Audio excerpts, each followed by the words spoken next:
Naging matagumpay ang isinagawang tutoring at remedial program para sa mga mag-aaral nitong nakalipas na taon at nitong summer break. Palalawakin pa natin ito. At maraming salamat sa mga guro at lalo na sa mga ate at kuya na nag-volunteer na tinulungan ang mga maliliit para mas maganda ang resulta nila sa kanilang eskwela. Sa DOLE at sa DSWD, ipagpatuloy pa ninyo ang mga ganitong klaseng internship at pre-employment program para sa ating estudyante sa kolehiyo. Malaking tulong ito sa kanila habang sila ay nag-aaral. Malaking tulong ito sa bansa. Ngayon, nagdaratingan na ang mga laptop na laan para sa bawat guro sa public school.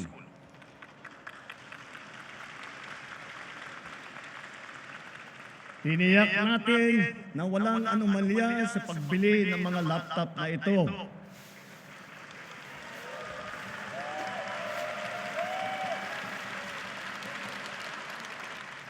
Nakahanda na ang mga high-tech at digital na mga materyales, mga smart TV, libreng Wi-Fi at libreng load sa bayanihan SIM card. Dahil dito, handa na rin ang ating mga estudyante para makasabay sa makabagong paraan ng pag-aaral sa makabagong mundo. Ang pinakamahalaga sa sistema ng edukasyon ay ang ating mga mahal na guro. Asahan po ninyo na hindi gagawing sukatan ng galing ninyo o ng performance ninyo ang dami lamang ng estudyante na inyong ipinapasa. Kundi, ang dami ng mag-aaral na inyong pinapahusay at pinapataas ang ambisyon sa buhay.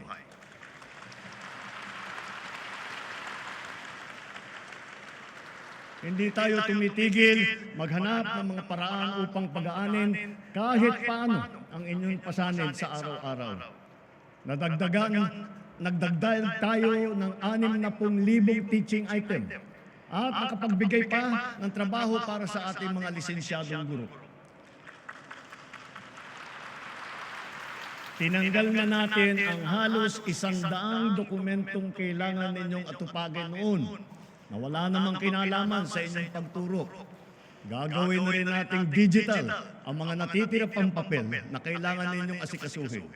Para pwede na ninyong itong gawin online, diretso na mula sa mga bago ninyong laptop.